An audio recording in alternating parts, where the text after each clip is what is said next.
Welcome to Outside the Code, a show about the stories behind the professionals in the tech industry. I'm Alex from Tech Rally, and on the show today we talk to Stephanie, a self-taught software engineer who took a non-traditional route to get into tech. She now works at PayPal as an iOS engineer and helps developers break into tech through her company, The Road to Tech. There's a saying, if it wasn't hard, everyone would do it. It's the hard times that make it great. This holds true for someone like Stephanie who went through multiple layoffs for her to eventually decide coding full-time. With her background in manufacturing, it's a natural reaction to go back into what you know. But after her final layoff, she said, enough is enough, let's make a change. Join me in my conversation with Stephanie on how she navigated her career to tech and how she's helping new developers follow the same path. Stephanie, second time chatting like this. First time it was in Twitter Spaces, and now it's on my podcast. How are you doing these days? Yeah, doing really well. Been very busy, but in a very good way. That's good. That's good.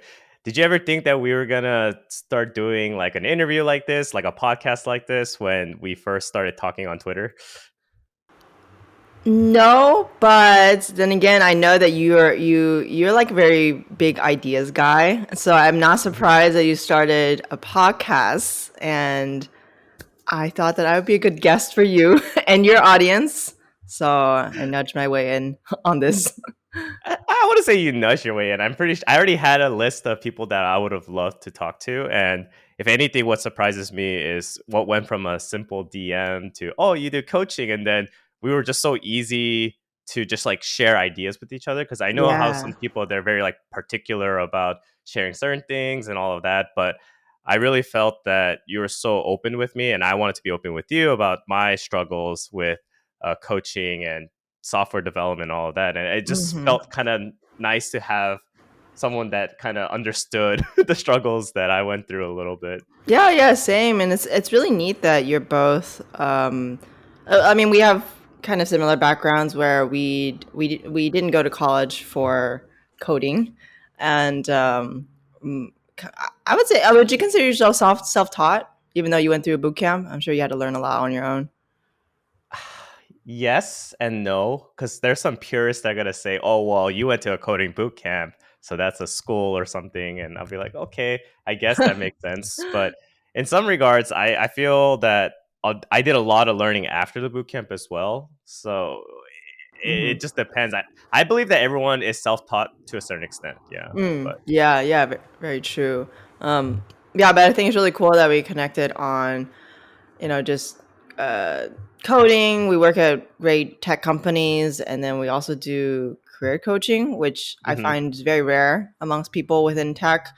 And yeah, I think like it's also neat that we both love helping other people, especially within right. their own careers and trying to break into tech. So Right. And I definitely we're going to be talking about the coaching aspects and your philosophy there. But before we kind of talk about that part, I am curious, like, why do you hate manufacturing?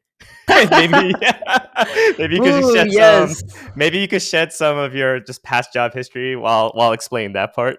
No, I'm just Yeah. So, in regards to manufacturing, for those who don't know out there, I currently work as a iOS software engineer at a big tech company, and I actually worked in manufacturing for about 3 years after college. But I did all my internships um, during college. So I did like 3 or 4 internships, and I was just fully committed to go into manufacturing. It was kind of crazy. wait, Um, why? I think it's because my original thought, going into college, you have to choose some sort of major. So for me, ever since I was 17, I knew that I wanted to go into some sort of career that combined my love for the arts and something within science. So I discovered cosmetic chemistry sometime when I was in high school, and I thought that'd be like a great fit for me. I guess a little background on the arts part. So I've always been very artsy ever since like I was little. Went through a lot of like summer camps on art related things, and yeah, I feel like I was also very naturally gifted in that department. So I thought it would be a really good fit to go into a cosmetics industry. But then I also learned that being a chemist means you stay in a lab all day, and that does not fit for me. So I decided, oh, maybe I'll try majoring in chemical engineering. And naturally, if you're a chemical engineer, then you end up working in manufacturing. So that's kind of like how I got started. And I ended up having my first job with Colgate after I graduated. I interned with them before, and I got a returning offer to be like a protection supervisor. So that was really neat, getting to work in their personal care division, where they makes like the soft soap, hand soap, deodorants, and some other stuff.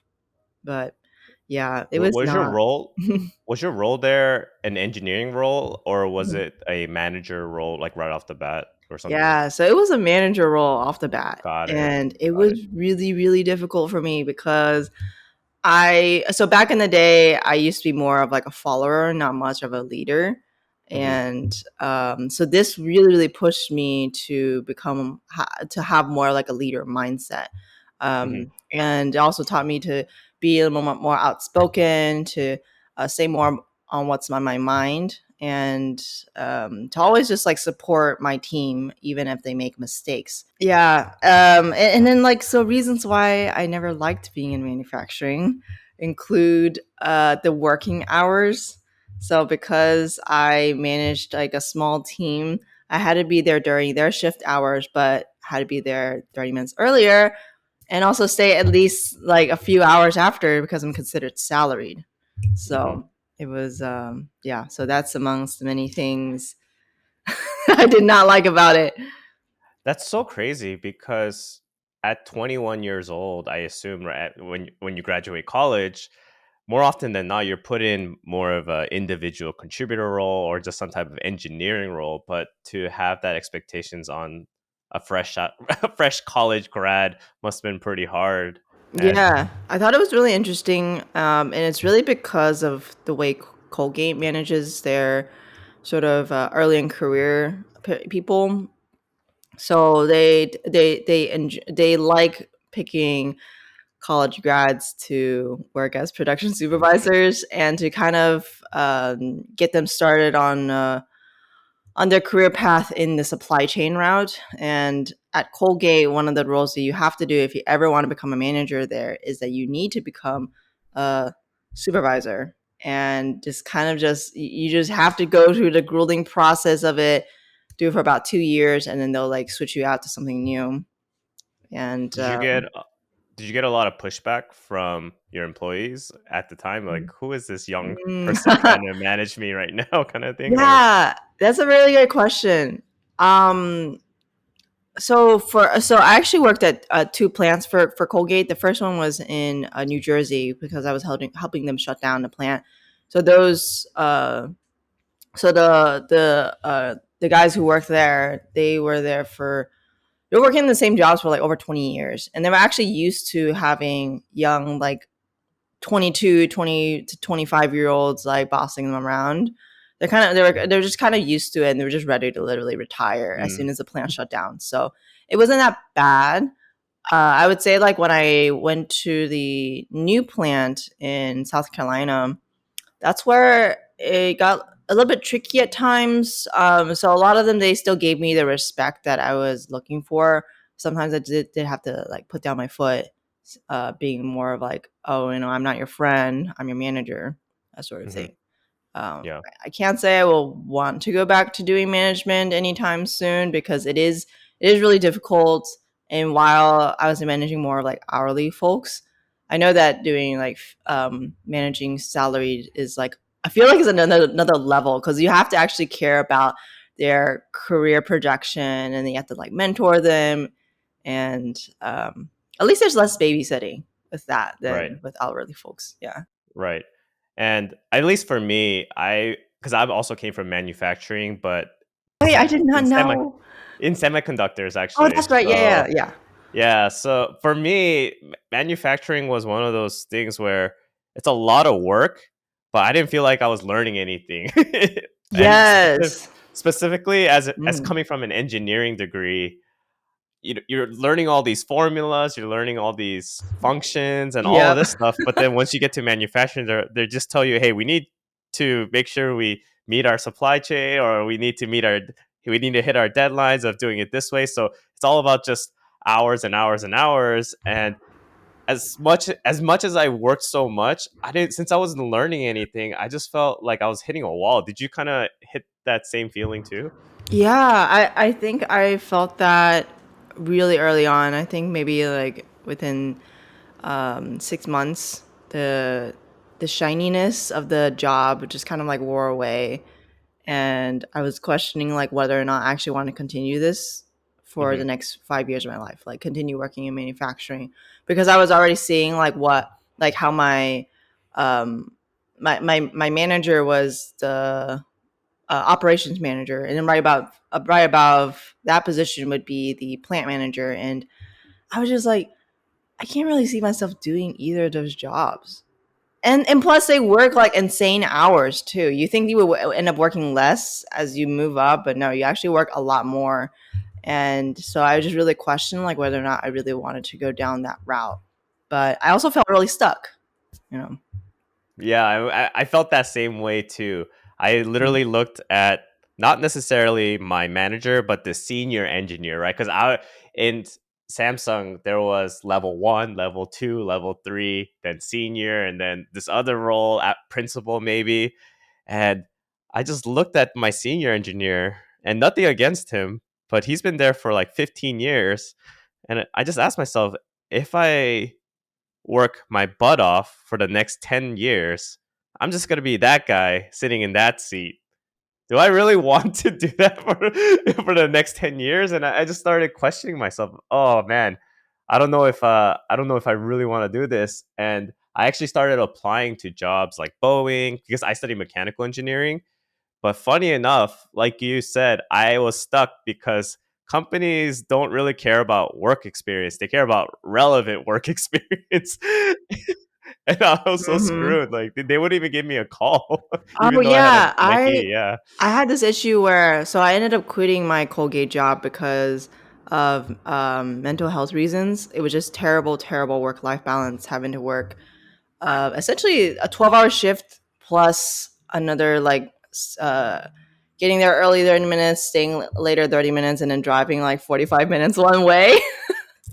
So it And then really, I'm sure you're on call too or something as well. thankfully, I didn't have to be on Okay. call, but it was enough. And then we did something called like a 2-2-3 schedule, where you work 2 days and you're off 2 days, on 2 days, off 2 days, and then work 3 days and you're off 2 days.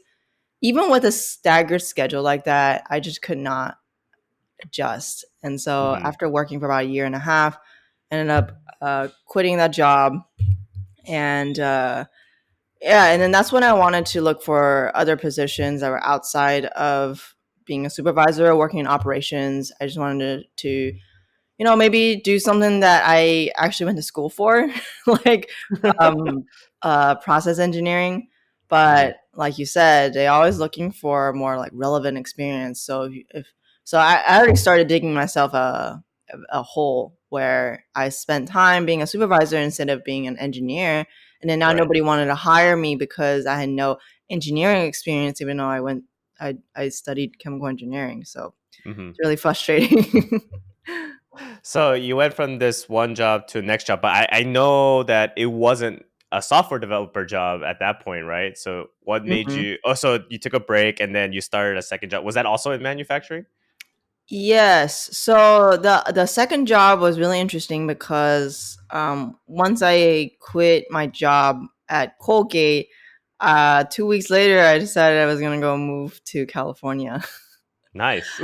and I don't recommend people just moving cross country without a job lined up. It is incredibly stressful, especially when you move to a place where you barely know anybody. You don't have like you at least don't see your bank account grow in money, even though I had a lot saved up. But yeah, it took me another 8 months in order to land my next job.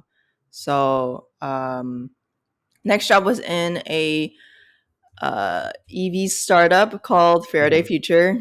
Some of Hmm. y'all out there might know about it, but yeah, it's based out of Los Angeles. And at that time, in I believe it was 2019, they had just built a new manufacturing plant in the Central Valley of California. So I ended up moving to the Central Valley, and I was hired as their first paint engineer for the Right. cars. It's very random. Interesting. Hmm. I'm sure that was the ultimate goal when you moved to California is I want to be a paint engineer, right? Okay, so it was actually really cool to learn about how paint gets applied onto cars. Not gonna lie, Oh, okay. Okay. but and I didn't even know that kind of job existed. Hmm. It's such a niche, but it was okay. I Yeah. ended up getting laid off from that job 3 months later because Faraday Future was having money problems, and as a startup, you tend to lay off folks if you don't have a good amount of funding, right? So manufacturing was one of the first to go. Yeah, That makes yeah. sense. That makes sense. And it's funny enough, I guess we are pretty similar because I moved to New York City not knowing anybody, not having a job. And I just went for the coding boot camp. And I thought, okay, cool. I'll move to New York City because it's You on my moved to bucket New York list. to go to a boot camp. So the boot camp was I in did. person, right? The boot camp was in person. It was in Okay. 2015. Not Wow. well known. My Hmm. parents were like, "So, do you get a degree or anything?" And I said, "Nope." And they're like, "Oh, okay, cool. I trust you, I guess, Oh. that you'll figure it out." And then I visited the campus once, and literally, when I say campus, it was just you walk up the stairs, and then it's just one floor.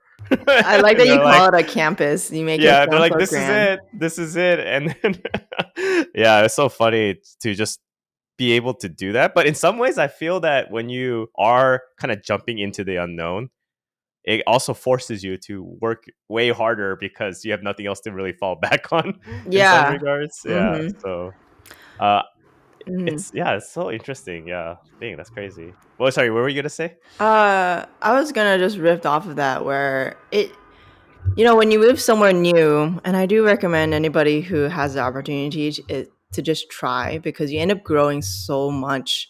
You learn how to talk to strangers, how to make friends from scratch. Um, there's just so much more stresses that you learn to overcome, such as like I don't know, looking for like a good, safe neighborhood to live in, for example. Um, and Yeah, I think it's really like the social aspect and also the community aspect that makes a lot of people not want to move to a new place on their own. But if you're ever young, then it's like the best time to do it because there are no restrictions, and I feel like you have a more freeing mindset to just be like, hey, I'll take the risk. I agree Big with risk. that. I mean, I moved to Austin after I graduated from UC San Diego, and I stayed there for about 3 years. And then I moved to New York, and now I'm here for 7 years. And now Wow. I don't even feel like a California person at all. Oh It's my like my gosh. whole 20s are basically just not living in California. But it's Mm-hmm. definitely, I definitely resonate with you in that it really does open your eyes to just even culture. Because I mean, you're Mm-hmm. living in California now, but you probably noticed there's a lot of Asian people in California, Yeah, and it's crazy. it's crazy, yeah. And there's a lot of Asian people in New York too. But when I lived in Austin, it wasn't as like there wasn't as many Asian people, so I had to get used to different types of culture. And I didn't really realize that even when I went to school in UC San Diego, apparently it was like 50% Asian, which I did not realize. Oh, And you know the crazy part about San Diego because San Diego was the first place I moved to when I came from Mhm, South Carolina, and I remember I had visited the campus while I was living there, and I was just shocked by the number of Asian people who were there. But then the mhm, rest of San Diego actually doesn't have that many Asians unless you're in right, certain parts of it. I And see. yeah, that was very interesting to me because I come from a really small city slash, I guess you can consider like a large town in South Carolina, and growing up there were not a lot of Asian people at all, so I feel a lot more American than I do Asian, if that makes sense. Mm, Yeah. mm. Then Man, we should. uh, Oh, I was gonna say I would love to hear more about that actually. oh yeah, yeah, yeah. Definitely like being But- in LA. I live in an area of LA where I there's a lot more like Hispanic and African Americans Mhm. than there are Asian people. But then I love the fact that I'm right next to Koreatown, and I only Ah, have to drive like 20 minutes to go to San Gabriel Valley, where I can have like so much like authentic Asian food. It just makes my heart my like my inner little girl like very very happy. I think if anything, based on this conversation, you gotta try to find spots that are unfamiliar to you and just really embrace the just unknown, I guess, in this sense. For me, Yeah. that was New York City and Austin, and for you, it's coming from South Carolina to California. I do want to kind of segue back into like your now after your second job, and it just sounds like, and to correct me if I'm wrong, when you went from your first job to your second job, you went with something that was kind of comfortable in a sense that it's manufacturing, something that you knew, maybe Mm-hmm. not something you were necessarily passionate about, but it was just kind of, hey, I know this, and maybe I'm an engineer now, so something will change. But obviously, something changed for you between the second and third job. Like you didn't jump into manufacturing again, you did something completely different. Like, do you want to kind of share that part of your story? Yeah. So the interesting thing is that between my first and second job is when I started to learn more about tech. Like I knew Mm, tech existed. I knew about Google, I knew about Apple, but I never in my life when I lived in South Carolina or when I went to Clemson University did I ever think about working there because back in high school I actually took AP Comp Sci and I learned Java. It was honestly the worst experience up until that point in my life because I had never been so close to making like a C in a course. I'm pretty sure I'm pretty sure I made like a 1 on the AP. I didn't even bother opening up the letter when they sent out my AP score because I just knew I bombed it. And I literally vowed, I told myself like I would never code again in my life. And then I started to meet people in San Diego who actually do code. And funny enough, the people I met, they all were self-taught, and so they encouraged me to go down the self-taught route instead of going down boot camp route. mm, Had I met folks who went through a boot camp and were successful in finding a job after that, I probably would have gone down the boot camp route myself. Um, so I thought that was really interesting. And then so that's when I started to meet some product managers as well, just to get like an overview about what kind of role would be best for me in tech, because I really like the work life balance that I kept hearing about when I was doing these sort of like informal interviews. And then so I actually tried to get like an APM or PM job without knowing how difficult it is, because everyone and their brother is trying to get a PM job even back in like 2019. But these managers were telling me like, oh, you don't need a job. You don't need like a degree in tech. You can just do it. Um, it was a little bit misleading. It was a little bit misleading. So what I did in order to learn more about product management and try to get a job within it is that I decided to teach myself UX UI design and try to use that as leverage when I was applying to these roles. And I did get several interviews, but like even one of the interviews, went all the way down to like the final stages. But then at the end of the day, they just said that they went with like a more technical candidate. So after that, I was like, you know what? I am starting to run out of money. It's really freaking me out. So I'm going to look for manufacturing jobs again. And then, mm. so that took me to Faraday Future. And then, once I got laid off from Faraday Future, I had this issue where I couldn't get unemployment benefits. So I was also freaking about money again. And by then, I actually knew that I wanted to become an iOS developer. Like whenever Wow. people asked me what I wanted to do, I said like I wanted to be an iOS developer. And Whoa, whoa, whoa, whoa. How did you know that though? Like, where did that come oh from? yeah, I guess like in that period between my first and second job, I that's when I also started to dabble into coding. So I learned little bit of SQL, which I know is not really coding, but I had learn a little bit about that. And then I was like, web development, like front end, sounds like it could be a good fit for me because there's like the visual component to it, but then you have the technical component, and that'd be a great mesh for both sides of my brain and make me happy. I did the Odin project up until the first JavaScript project. And then I was like, you know what? This is not really for me. I don't want to mess with all the different type of screen sizes you can possibly have. And it just never really made my heart sing. Mm-hmm. And so I was thinking, like, what else could I do that's in code? And then I realized, like, I really love designing mobile apps. So then I was like, you know what? I'll just try making my own apps. And then as soon as I went through like the first few tutorials, um, it just really, really clicked for me. And I'm still happy that I do it today. Right. So I'm just trying to fill in the gaps here a little bit. So between your first and second job, you're trying to figure out, is a PM role for me? And then you went to some final rounds, but maybe they were looking for someone with experience. But at the same time, you were like learning how to code at around that time. Mm-hmm. But when you got laid off your second job, did Mm-hmm. you feel that you had enough experience to start looking for a job, or did you have to Oh do no. something? Was there another level to learning how to code that you had to take to get there?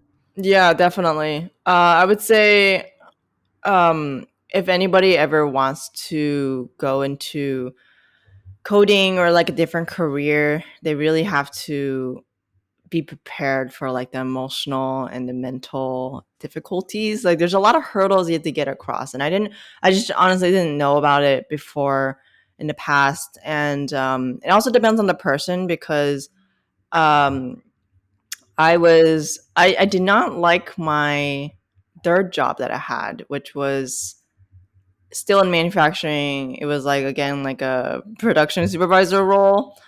And so I was going through this period where, because I really hated the job and kind of like just burnt me out, I ended up not doing much outside of work when I could have been coding. Mm-hmm. And so I learned that how I just learn best is when I just focus on one thing at a time. So I ended up getting laid off from my third job I think I only was there for like about 9 months. So I got laid off again. And then by then, I was finally in the right headspace to go into it, to like be full on committed to changing my career. And at that time, I already had like a really good friend that I made back in 2019. And um, and so by the time I got laid off, oh wait, I was laid off in 2019. I'm getting all my timelines messed up. Yeah, Either way, though, I'm I sorry. would say that getting laid off could have been the most blessing in disguise because, It in was. some ways, like having a job will always kind of keep you there, and then that energy level to code is so hard because Yeah. I actually felt the same way that you did at at my job in manufacturing because I was also working a salary job, so the expectation was 12 hours a day, on Mhm. call all the time, and I only had 1 or 2 hours to code, and I just felt like crap. Like that, I had to spend so much time at work, and I just this 1 or 2 hours a day of coding made me so happy. But I'm like Oh. you, like I wanted to turn my hobby into a career, but if I keep doing it this way, there's no way I was going to do it. Especially because I'm a huge proponent of time is money, and you don't want to waste your time, kind of thing. And if I kept doing this just for the sake of it, or if I kept doing my job just for the money, then I knew that I would never be able to hit that other part of my career that I wanted to. And yeah, maybe Yeah. that kind of you're kind of forced to learn how to like code again or get into tech this way because I don't know. I don't want to say the Mhm. stars aligned in that you had to get laid off, but it kind of forced you to like reevaluate Yeah. yourself, maybe. Yeah. Yeah, yeah, definitely. Because by then, by my third job, I knew I was never going to go back into manufacturing. I literally told myself, even if I had to go work as a barista or bag groceries or something like that, I just did not want to do it again because I would get myself laid off again. I disliked working in manufacturing so much that I was only putting in the bare minimum, and I think that's what ended up getting me laid off that second time. So I guess like to get my timelines a little straight. So 2017 is when I left my job at Colgate, and in 2018 I got my job at Faraday Future, and then also got laid off that same year. 2019 is when I got my job that took me to LA again in manufacturing, but then I was laid off at the end of 2019. So at this time, I finally have unemployment benefits, so I didn't need to worry about. I didn't have any financial stress. I had my good friend who offered to mentor me because he was also self-taught. He's a self-taught iOS engineer, and he's also mentored other folks to get their first software engineering job. So those two things really, really helped me. And also at that point in time, I had a more positive mindset. I always tell this to my followers on my social channel and also to mentees and clients that your headspace is really, really important, because if you, um, if you don't have a more positive and optimistic outlook, um, it can really take you a lot longer than you think to get a job. How many rejections do you want to go through in your life? I already switched jobs like 3 times, which meant that I had to go through this like emotional process multiple times. So I got used to it actually by the time I got unemployed third time. With the positive mindset, it just really helped me move forward, even when I was like running into a lot of bugs in my code, had no one to ask, just trying to figure out a lot of like issues myself, and of course like job rejections. There were a lot of them. I actually was going to ask you, Hmm. what was your psyche like when going through 2 layoffs and now doing something completely different from what you were doing before? And I think you already answered it in a sense that you just took it with a more positive mindset and said, "Hey, uh, I'm gonna just take this head on, and I'm gonna study. I'm gonna see what I can do." And luckily, no, I don't think a lot of us have that resource of that one person that could just really help you like that. That was amazing actually to have someone like that, because Hmm. you could just absorb all of their knowledge and you could ask them questions. They could give you the feedback, and man, that's a friend for life in my mind. Oh yeah, he's still like a really close friend of mine. We still Yeah, talk pretty often, and of course, he doesn't need to mentor me anymore. But right. because we're both entrepreneurial, we love to talk about like our own businesses. Hmm. I would say like my headspace, it just was never good. Even growing up, I've always gone in and out of depression.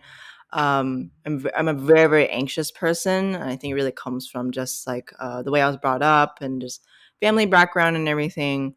I did about 2 years of therapy, and I would say like that was the biggest factor in terms of my having more positive mindset and not dwell too long on a rejection, because before 2019, when I had my other 2 unemployment periods, if I got a rejection from a job that I really, really wanted, I would literally stay sad for like a week. And thinking back, I'm just like, that's just a waste of time. But in that moment, it helped me Right, overcome things, I right. guess. Um, and Yeah, and I think also just having a really good support group. Mm. By my third unemployment and telling my parents that I was really going to be serious about becoming a software engineer, then they were actually more open to it, because previously they knew nothing about tech. They're really worried about the outcomes of it. And I don't know if your parents were the same way, but they're like, I don't, they were actually doubting whether or not I could do it, which is kind of I crazy. don't. For me, I don't think my parents doubted me because they didn't even know what I was doing. Oh, wait, they didn't Like, understand your Java and I, semiconductors? it, no, that not the semiconductors, but at least when I told them that I was going to switch into coding, they're like, "Oh, I guess I understand." My dad kind of understood it because he coded for a little bit, but not too long. Because back back in their day, in some regards, you just try anything and anything to get money, right? So my dad That's was like selling true. shoes. Like he worked at this like computer company and was trying to code. And I think he thought I was gonna be one of those people that like write code and then somehow you print out the paper and stuff, possibly. Whoa, And that goes yeah, back that in goes the back day. way there. Yeah, but no, I mean, yeah, I guess I was a little fortunate that my parents were like, all right, just like figure it out. But I think they also trusted me a lot, which I really appreciate because Yeah. it's not easy. It doesn't come all the time from your like direct supports. But yeah, it's not easy regardless. But I think for you acknowledging that you had a good foundation and like support around you to do this was probably a great way for you to make that decision. And I kind of was joking to you about this before we even press record on this podcast that you're like in my eyes you're a big thinker and you evaluate everything and analyze everything. And actually you describing your story, I just thought from outside looking in, you're like, okay, I want to just go from manufacturing to software development and become an iOS developer. But as we're unraveling the story, I could tell that there was always this lingering feeling that you wanted to become an iOS developer. It's just maybe just actually committing and making that leap was a little hard. But Mm-hmm. since you're forced to do it now, you're just like, screw it, let's just see what happens, and Yeah, hopefully it works. exactly. I think like the stars had just aligned by then in 2019. Um, Honestly, this is gonna sound bad, but the pandemic was also a blessing in disguise for me because as soon as the pandemic started, I knew that there was not going to be much hiring for at least 2 months because a lot of Mm, companies were panicking. They were laying off people. Recruiters were getting laid off. And then I thought, oh my gosh, this is like the best time for me to build my portfolio. So that's really what I did. And I would say because I really pushed myself to create as many apps as I could. And then my mentor, the great thing about him is that he pushed me to start applying earlier than I thought because I doubted myself a lot. But he was just like, you got to get your resume out there in front of people. It's more important to get interviews than to worry about how perfect your portfolio is because you like as soon as you have some pieces in your portfolio that are um, worthy enough for people to be interested in or companies get interested in, then you can worry about the next piece, which is like passing coding interviews. So right. it was a very it felt like a very lengthy process because I was unemployed. And it took me 10 months to finally get my first job, which I'm still at today. What's your version of 10 months? 10 months of you learning how to code Oh, and then yes, building that's your a good question. projects and all of that? Or when you said I'm going to start interviewing, that took 10 months from there, or it was like the total like learning to interview to get the job? Yeah, I would say so. I got laid off in the end of October 2019 because I had already gone through a previous layoff. I kind of knew the whole process, what forms I needed to submit, like how to, what government agencies I needed to contact, and I got that sorted really quickly. And then I would say from October to March, I just kind of like coded on and off. I would like do 1 week here, Hmm. 1 week there. I was not consistent at all. In fact, I also I went back home for Thanksgiving, back to South Carolina, and then did like a random trip out to Taiwan for Chinese New Year because I've never celebrated Chinese New Year in Asia or really even in South Carolina because there were not that many Asians there. And then spent like 2 weeks in Taiwan, and then because one of my cousins worked in Maldives at that time, also spent like another week in Maldives with my family, and then really loved Maldives, and then I was like, oh, maybe I'll go there with my boyfriend. So then did another trip like a few weeks later back to the Maldives for like another So you week. weren't coding at all, No, I was basically. not. Oh, and then the funny thing is that the day we got back to the US, we were like going through LAX, and then we had just heard about the news about how Trump was closing the borders to Europe. And then so that's really when the pandemic like hit the Mm, US, right? That's when mhm. it really became a big deal. And then that's also when I decided I need to really buckle down. Yeah. Maybe Um, you just needed to like decompress a little bit. I You spend did. so much time thinking about this next role, but at the same time, you Mhm. were kind of going through a bit of hell with your last two jobs. And as much as you Yeah. like to take a positive perspective about it, at the end of the day, it's still a crappy feeling. So it's good to acknowledge that part, and then maybe you just needed a break before you Yeah. really, really buckle down and start. Yeah, definitely. I only took, I think, 1 or 2 days off during those nine Hmm. months that I worked for my third job. So I feel like the trips, I deserved them. I needed time off anyway. Um, so at the end of the day, I'm so glad I did it because nobody knew the pandemic was going to happen. And Yeah. then now I'm not traveling anymore, which makes me very sad. Ugh. But it's okay. I work in tech now, I guess. I mean, you'll have a lot of opportunities once everything opens up. I Hmm. was going to ask you more about like your learning process, but actually, I'm more curious about how you decided or how many companies gave you an offer. And maybe you don't have to share that part, but Yeah. it's so interesting to me because when I got my first job, I worked at a no-name startup. They just took a chance on me, but I know that you work at PayPal, and Hmm. to me that sounds crazy. Like, how could someone that's so like new to coding in my eyes, because you're still relatively junior, how are you able to like land such a well-known name, right? To me, that's like a Google Hmm. or Facebook or Microsoft. Like I say, I put PayPal up there in that category of like well-known name companies, but I always think in my head that, oh, you need at least a little bit of experience, or maybe you need a computer science degree to get there. It's Hmm. pretty impressive. I'll just give you kudos to that part. Well, But thank like, you. how did you? Yeah, of course. But how did you evaluate like your job offers? Yeah. Well, I only got one job offer, and it was from PayPal. That's awesome. I will say that, and we had discussed a little bit about this before. I guess it was in Twitter Spaces, but Hmm. I think what really made a key difference was focusing a lot on optimizing my LinkedIn profile, and being like strategic about what I ended up posting on LinkedIn that could potentially attract me to companies so that they would reach out to me for jobs rather than me having to apply to them.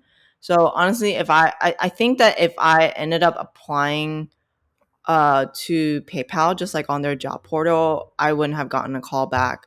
Um, how I ended up getting the job at PayPal was that I noticed that a manager, like a senior manager at PayPal, viewed my profile and didn't think much of it until I was actually scheduled to interview with her a few weeks later. Yeah, and she is seriously like the best manager I've ever had. She's like really does care about individuals and like mentoring and whatnot. So those were a lot of things that I was looking for, and I could tell like right off the bat that she'd be someone I really really would want to work under. And I still had a really grueling process for the Mm-hmm. final interview round. Went through 5 interview rounds with I think it was about 5 people. Two of them were actually two of them were not engineers. So one of them was like the PM, and then another one was actually the designer. So I thought that was really interesting to see that my manager, she really does care about people who think on a more like grander scale in terms of the product and the design rather than just knowing to code. Um, still I did actually kind of poorly the first time I interviewed, and I was actually denied from the job the first time, and then I was really bummed out because that was like July 2020. Were um, you bummed out for a week? I was bummed out for like 2 days. Good. I literally I Improvement. Yeah, yes, much improvement. In fact, I think what made it worse was that a manager, she actually wanted to hire me. So we did a video call and she told me, and I was literally like crying in the video. It was so bad. So embarrassing.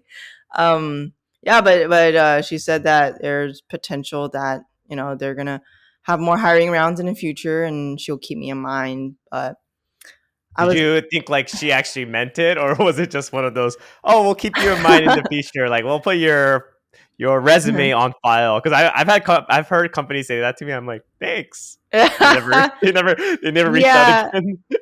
Okay, like the thing is like you never know. So you shouldn't put like all Mm, your eggs in mm, one basket and like not interview until they reach back out, right? mhm. So what I did this time around instead of compared to like previous years or even when I was rejected from like other software engineering jobs I was interviewing for was that I just kind of like sat back down and just thought about the feedback they gave me. The feedback was that I was just too junior for them at that point because they were moving really fast. They were building a lot of new things, and they didn't feel like they could devote as much time to mentoring a junior and getting them up to speed. So I thought, well, so there are obviously like gaps in my knowledge. What can I do to get myself up to speed? What are some like more advanced topics that I should be learning in order to um, in Get up order to for them speed. to not think that I'm like gonna drag them down, Right, basically. right, right. Um, so that was also a process, and then I think like 2 months later, I had essentially like a re-interview with them, and then they offered me the job. So That's awesome. yeah, That's awesome. I mean, congratulations for staying persistent and not just thanks. giving up on that moment. I'm curious, how many rejections did you get before your final offer? So does this include ghosting, Sure. or just like never getting back to me? Um, I feel like you had that number ready to go. Like I don't know my number, but I feel like you might have had like a record or something, or all right. So remember or how a you mental record at least. how you mentioned that I'm very analytical. Uh huh. That's what I'm asking. I literally had an Excel spreadsheet that I kept track of the progress I was going through in each job that I applied to. So I and then Oh man. the only reason why I have the number was because a few months ago I did a workshop for this coding bootcamp program, and I decided to Mhm. put my numbers in my workshop slideshow thing. It's a good. I don't want to say it's like sells anything in that fashion, but it's the reality, right? You went through that many Mm, interviews and you had to kind of go through the rejections to eventually hit that sweet spot of someone giving you that offer, right? So yeah, I'm trying to see if I it's can the truth. pull up the percentages, but it's a really really sad number. You I only need one yes, right? That's what you I just say. yeah, I only needed one yes. And so I definitely applied to I applied to close to 100 companies. Mhm. The number is actually much higher because I did the easy button for on like I see. dice.com, LinkedIn, Indeed, Monster. So I did that. Some of them I tracked, some of them I did not because it takes a lot short amount of time to hit the button than to type out all the information about a company. Um, and Would you recommend? Sorry, would you recommend someone to track their application process, like a new mm, developer, like mhm, starting to apply? What is the benefit mm, of keeping track of this kind of number? Is it more along the lines of tracking yourself, like how far did I get, kind of thing, or was there mm. some analysis behind, or was there some bigger analysis that you were trying to Hmm. like figure out? I don't know actually. I don't know why I tracked because I think it's because I had been doing it literally since I was in college for like my Mm, internships and stuff. So maybe for me it was more of just something I was used to, and it kind of makes me there's just like for me there's some sort of comfort in recording a lot of stuff. Um I like Excel to a certain extent. maybe in some way, shape, or form that manager position or supervisor position kind of helped you organize things, for Yeah. your life, you know? Yeah, yeah. No, that's a really good point. I think it just kind of stems from also having an engineer mindset, to be honest. Mm, mm. Yeah. I'm like a horrible engineer. Oh, really? Oh, okay. Oh, no. I have like daily trackers, but I Uh-huh. like sometimes I have a hard time doing this like keeping this long tracker for a really long time. Besides my finances, Oh yeah. everything else is like not that important. But yeah. Yeah, that's true. I don't keep track of anymore these days because Mm, like probably like you, I get reached out all the time by mhm, recruiters, and mhm. I I probably should be tracking like their emails and like when they reached out, so when I do want to switch jobs, I can just hit them up really fast instead of just having to comb through like many messages. So I actually have the numbers in front of me now. I will say that definitely by having a hiring manager or recruiter reach out directly to me, um, the process of getting started in the interview process was 100% rather than if I apply on a website. I, Interesting. yeah, I was only reached out to by like 2 companies out of it looks like 48 companies I applied to on a website. Yeah. Nice. So I guess I didn't apply to that many, to be honest. But it kind of makes sense in my head because I started getting reached out to from recruiters in January of 2020, and then pandemic happened. And then I think like in about April is when things started pick back up again. I started to get reached out by recruiters. In June is when I started to actually more aggressively apply to places. July was really busy for me because um, I had a number of coding interviews and I needed to prep for that. So all in all, I guess I didn't apply to that many places compared to some other folks out there. Um, yeah, so it But looks you like I only optimized your LinkedIn in a way that companies reached out to you, in right. yeah So that maybe that's the secret sauce in a sense. I know you're big on LinkedIn as well, yeah. but I do want to kind of again segue into another chapter of your life. Specifically, now that you have this job at PayPal, I know that maybe beyond just the coding itself, there was this uh, desire to help people. And I'll Mm-hmm. just kind of say like this blanket statement: how do I help people, or like how do I share this knowledge? And you have a company called The Road to Tech, and probably that wasn't the name you came up with when you or like originally thought of this idea, but Nope. in general, like what sparked this interest into exploring this other passion of yours, and maybe you could like hmm add more details of what this passion was actually. Sure. Yeah. So I would say my desire and my love for helping others actually I knew back several years ago that my life mission was to help others in like an educational sort of sense. So I felt like this was kind of like a natural fit for me to try and become a tech career coach and to help other people reach their dreams of becoming a self-taught software engineer. Um, I would say like this started out when I created an Instagram account that was a different name back then. I think it was Stephanie Latte back in the day. And How clever. yeah, and yeah, I didn't want to use my full name back then. And Makes sense. let's see. So this also started when I first got laid off and I decided I want to become a software engineer and I wanted to have some sort of I basically wanted to microblog my progress and just kind of keep myself accountable. So I decided I wanted to do it through, sorry for car noise, but I wanted to do it through Instagram. So that's kind of like how I got started. And then once I did get the job, I did like an AMA one time on as a like a what is it, Instagram story Story. sticker. Oh And yeah. oh my gosh, I was like flooded with people who wanted to know how I did it and a bunch of questions. And then I noticed over time that I was actually getting a lot of the same questions over and over again. And then Hmm. I thought, if I put a lot of my time and effort into one person, could I potentially get paid for it? And it's,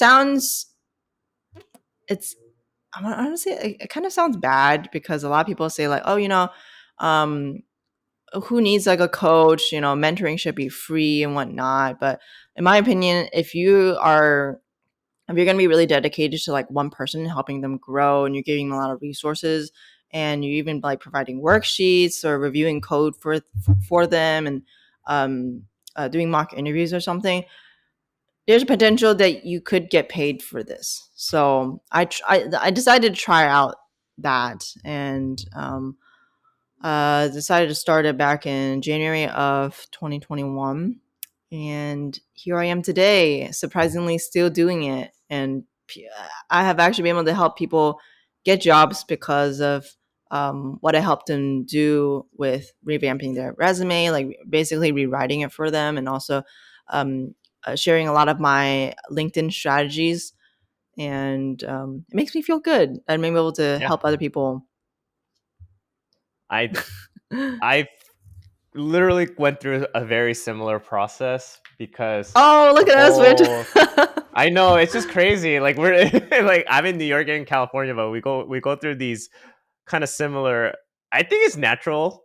Well, I don't want to say it's natural, but I think a lot of people that I resonate with, they have the very similar kind of eagerness to help people. I mean, you kind of Mm. notice that on Twitter too. Like the Mhm. people I like to associate myself with, they're always eager to help. But at the same time, a part of me realized that, hey, I can make YouTube content and give this really general advice, which could work.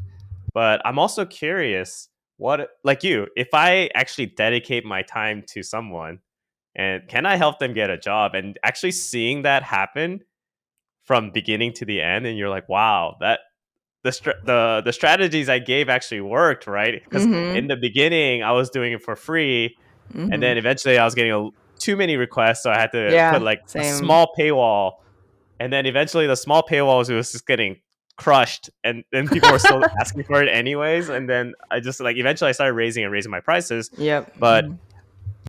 I'm a huge believer. Yeah, there's definitely free content out there, and I always encourage people to do that first. But if you're finding yourself in a situation where I've been doing this for almost 2 years, 3 years, or it's taking a really long time and it's not meeting my schedule or expectation, maybe consulting with someone that has done it and has a track record to like have other developers find jobs, like why not at least get that first call and see what happens, right? And if you don't Yeah. like it, then that's okay, but you gotta change it up a little bit. And I'm a huge believer of coaching, just because I know that it works for my coaching. My coaching strategy has worked and I've seen people get jobs. So it's definitely, like, not everyone has the like privilege to do it, and that's not really my point here. But I think if you have, you gotta like make investments for yourself, right? Like you put Yes. money into stocks, it goes up. You put money into yourself, you'll level up as well. So Yeah. like I think we talk about this a lot in the back channels as well, about like our philosophy of coaching, and like sometimes feeling weird about it, but then at the same time your time is also very important. So Mhm. you got to figure out that right balance of how valuable is your time and what value are you bringing to this person, and then it kind of Yeah. meshes with all together. Yeah, and then I know like money is often like a really touchy topic for people. Like for me, I always tell folks like I will give you like if you already know the foundational knowledge and you have been building some projects, or maybe you're ready to start building projects and you're serious about like changing your career, I will not charge you as much as a coding bootcamp at all. Mm, But I mm. promise you, like I will help you get to your end goal of landing a job. Because I also don't like how I feel like some coding boot camps, they really price gouge people, and then as soon as you're done, they're like some of them literally close shop and then just run with it. Um, yeah, I feel like some coding boot camps do get that sort of like bad rep, and I'm just like, trying to like tell people like, hey, there are other options out there, and maybe I can help you get to where you want to be if you want to go down the Right. self-taught route. And I feel you do it in the right way, because specifically on your Instagram, you give a lot of free content out there as well.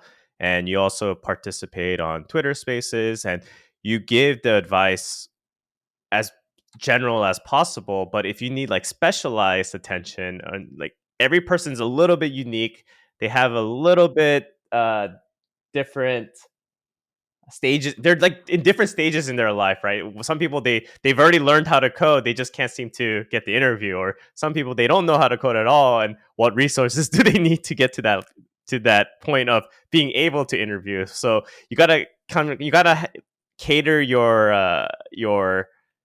advice or your coaching to that specific person. But I really love the fact that you still do the free resources through IG, because that's the way to, number one, I guess, spread awareness of who you are, but two, like people can't just be like, oh wow, this person is only doing coaching, like he's just hiding all of her secrets in that way. It really makes me cringe when I do see there are a lot of coaches out there, especially on Instagram, where they do seem to hide a lot of secrets, and then Hmm. they like hide behind like a giant paywall too. Yeah. Yeah, I, at the end of the day, there are a lot of free stuff out there. If I can help you in that regards, and you want to go down the free route and learn everything yourself, then here are all the resources. It's just a matter of you just picking a resource and Sticking with it. yeah, sticking with it. I think what's like hardest is, and people ask me it from time to time, is like, oh, where do you get all your motivation to code? Or they feel like burnt out after like trying to do it for like 2 months, and it's just a grind. It's kind of like if you really, really love something enough that you want to make a whole career out of it, then you got to really put in your 100% after you do your like day job or something like that. But I'm here to help people, and you probably have seen it on my Instagram stories as well, that I like to post about like apprenticeships or job opportunities. If I come across like anything that I think would help anybody else, I try to post it in my stories. So yeah, I think I Yeah, I was gonna say your knowledge of LinkedIn is really high, and I say that very confidently because even being on Twitter Spaces a lot, I noticed that the people giving advice, they do very little research into the job market. Like they're wait, really good what? developers, but they don't know the actual ways to get a job as a junior, or like how to Oh. get noticed as a software developer. Someone even Mm. said that, "Oh, I don't even use LinkedIn." And I was like, "Oh god." Wait, Like but literally every recruiter is on there. I know, so it's probably making you cringe hearing something like that, but not only do you say that is LinkedIn important, you go into the advanced stuff where it's like you could actually like find people that were in a similar position as you were and now are software engineers, and you could do like a cross search kind of thing. And I thought that was kind of cool, where you could like kind of find people that way, and then you could DM them and be like, hey, like I was in this industry too and I'm trying to get into coding, can we have like a conversation? And just these little strategies that not a lot of people know about, because LinkedIn is actually pretty advanced for and it's so funny because you actually even messaged me like a few days ago. You're like, oh my gosh, like LinkedIn makes you pay premium now to look at people's profiles. And I'm like, how many profiles are you looking at? So you're like constantly on the grind of like trying to find any secret sauce and like sharing with your Mm. community, which I love. Yeah. Yeah, I think that's kind of. I kind of like. This is where I'm like leaning into my analyzing skill set. Hmm. I think maybe just as somebody who has grown up with like a high amount of anxiety, I don't really anymore, but as someone who does, I tend to look at things from like literally every angle before making a decision, which can be a really good or a bad thing. Because like we were talking about recently, Your YouTube. I wanted to start YouTube for a long time, but I keep overthinking it. But I will say that last night I did make a list. I made like a list of like 10 videos I do want to make. So I'm starting. You Nice, will see nice. something soon.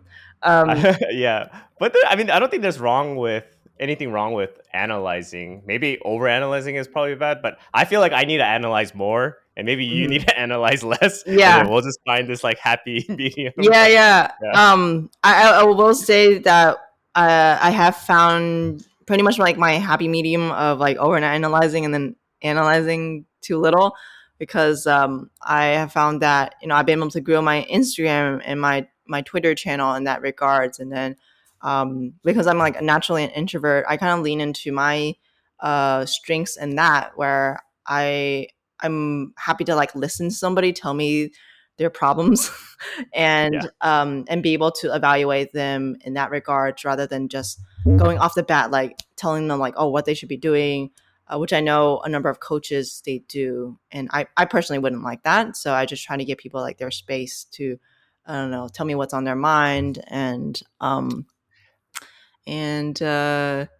yeah, and I think like the analyzing, it can be good or bad. I feel like you'll be able to figure it out. You know, that's kind of like, I mean, you've been doing YouTube for a long time, so you have learned things through a long period of time. It's like, yeah. For doing it as long as I have, the number of subscribers is really low, so I'm probably doing something wrong. And I probably do know what it is, but at the same time, I don't necessarily I kind of like that I do it my own way Yep. because I realize my subscribers that I realize that my subscribers are very loyal subscribers. So the movement of them going to my Discord community is actually pretty high relative to like if I had 20,000 subscribers and say only like 100 people showed up, then maybe the quality of subscribers there, like they don't actually watch my content, but it was just like Hmm. one video that did really well. So Yeah. I noticed that the people that are subscribed, they always watch my videos actually, which is kind of Yeah. cool. Yeah. But actually, speaking of YouTube, and I know you have your coaching thing and you also have a full-time job, for 2022, what's your goal? Ooh, my goal.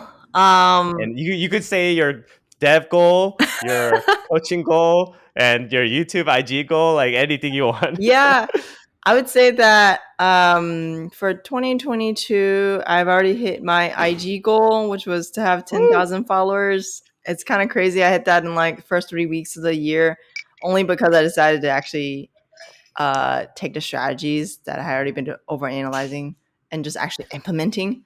Just Um, do it. but for me, like numbers don't really matter. I care a lot more about having a strong fan base, which I find that the more you grow, the hard, like, and especially if you grow like rapidly, like if something goes viral, which happened for me, it's harder to develop those fans. But we will see a year from now, because I still have people who like continuously comment on every post that I have, still from like a year ago when I ran, That's awesome. when I've been running this Instagram. Yeah, I would say um every year I choose a word that is my uh I don't know what you call it. Oh, my theme for the year. There you go. So my theme is Oh, okay. discipline, because as much as I'm not the best at being very disciplined. I feel like I still have like 24 hours in a day is actually a lot of time, but I just don't use it as strategically as I should. So for me, it's about being more disciplined so that I can do more things. Like I really want to launch a few workshops that people can purchase on my website. Um, so that's more like of a business goal. I have like other career related goals for my software engineering, where I want to become better at UX UI design. Not UX UI design, but UX UI in the engineering sense. Because my Hmm, long term hmm, goal is become hmm. a UI engineer, and um, yeah, I think those are the main things. And maybe Yeah, travel. I really need to uh, travel more, because I did not really do much like last year and this year. I just want to take more time off, so I don't burn out this year. yeah, yeah. And this is a little play on words, but any advice for new devs out there trying to find the road to tech? Yeah, I know. I chose that name on purpose. Um, I would say that if someone really wants to, especially change careers into tech, just sit down, make sure that you have actually done maybe like virtual coffee chats with folks, and make sure that this is something that you really want to do, because the journey to get into tech is actually really difficult. I'm always here to like talk to people about it, even if they just DM me. I'm happy to answer all my DMs. And yeah, to like once you're committed, It's really about the discipline, because you do want to code every day, so you get into habit of it. It's not something that comes natural, so you just got to do it over and over again. And you got to have like a open mind so that you can solve your bugs in multiple different ways. And then the third thing I think really is to have that positive mindset, because there are going to be a lot of hardships. A lot of folks who decide to change careers into tech, they have no tech community that can lean on to. So it can be a really lonely process. And then on top of that, like a lot of rejections once you start actually applying to places. You may be like me, where your family doesn't understand what you're doing, or they don't really approve of you becoming a software engineer or moving into tech. So just having a really positive, strong mindset, and also just being really like strong wills to to make whatever goals and dreams that you have into reality. Right, right. Well, before I end, I do want to give you just a chance to share any socials or do some plugs. Sure. So as you guys have already heard from this very long-winded and wonderful podcast, that I do career coaching in my free time on top of being a full-time iOS engineer. So if you want to learn more about my services, where I do one-on-one mentorship, I have a paid mentorship program, and then I also do resume and LinkedIn writing for folks. And you can find me on the Road to Tech. Oh, no, actually, it's just roadtotech.com, not the Road to Tech. And then on Instagram, you can find me at the Road to Tech. So those are my That's awesome. those are my socials. And then if you're more of a Twitter person, I don't tweet a lot about tech, but you can follow me on self-taught Steph, so STPH on Twitter, and you can see a lot more of my colorful personality on there. Sounds good. And I'll definitely include those socials in the description so people can just access that a little bit easier. But again, thank you, Stephanie, for just such an awesome time. And I actually look up to you. I look up to you a lot in so many different ways. No, I look And up to you, man. if You do so much. I'm just like, wow, how does this guy do it? but if anything, I feel like we just push each other to be better in our craft. So I'm glad that I met someone in a similar space and I could ask questions and hopefully I could be of service to you as well. So again, thank you again for this interview and I'll see you later. And for everyone else, see you in the next episode. Bye.